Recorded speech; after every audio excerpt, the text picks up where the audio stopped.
Hey everybody, we are in the mountains. There are very few things around us right now in terms of human presence. And the idea is to talk about focus. So much of our lives right now is based on interruptions. We live in a world of interruptions. We've got computers, mobile devices that send us what they call notifications, what we call notifications. And they're useful. They're useful because there's a lot more going on in a day than before. We have meetings, emails, phone calls, and a flurry of activities that make us more productive in a way, but also more distracted in another way. And that distraction has a cost. It has a cost in particular if we're never able to get away from that distraction, to stop for a minute, for an hour, for a day or for a week or longer than this. People take breaks, professional breaks, personal breaks, to stop this sort of wear and tear that appears from doing constantly this catch-up mode of looking at the notification, looking at the meeting, being in responsive mode, as opposed to being in thinking mode, in creative mode, in restful mode.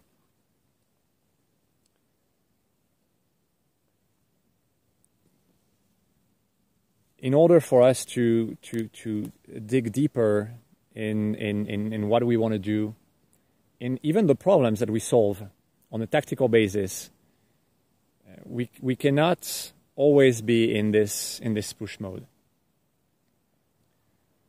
I was recently with a new team member, and we had lunch at a restaurant. The waiter comes, he is doing 10 things at a time. He's got one client on one side of the restaurant. The client is waving the hands, ask for a drink. Another client next to us is asking for the bill. And the waiter takes our order. We get the food going. And for us, it was a way to break from the constant interruptions of our work life, to really put the phones down and to look at each other and to spend an hour really taking our time, letting ideas come. And while we did this, we kept seeing this very busy waiter who brought us the wrong salad at the first iteration because he was just too busy remembering everything. If I was in this position, I probably would have taken the wrong order as well. And that was no big deal, and he did a great job otherwise. But I'm hoping that at some point, the waiter has time to stop and think about his job, his life, think about the restaurant business, talk with the owner about making that more efficient. And of course, over time, technology is going to make the job of waiters very efficient. It's going to become electronic, less error-prone. In the same way that cars are going to become self-driving, and that it's going to be less fun for those like me and like you maybe who love driving. At the same time, it's going to make driving a lot safer, to be on the road as people walking, and to be the driver also, potentially encountering other cars. Technology is going to solve that particular problem.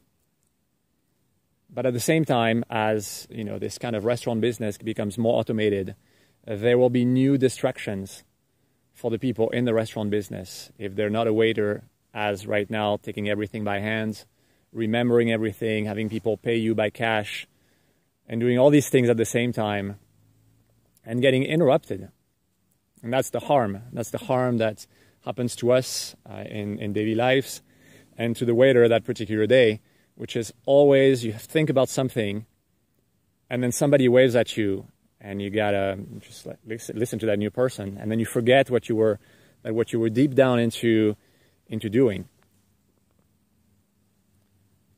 So I hope that you find time. We have to carve out that freedom. We always have to carve out that freedom. It's got to be something that we do, because freedom doesn't come by itself. It comes when we decide that we're going to stop something, to carve out a little bit of break, a little bit of thinking, a little bit of calm, to reflect on the important things, to rest, and to come back more energized. So, see you next time.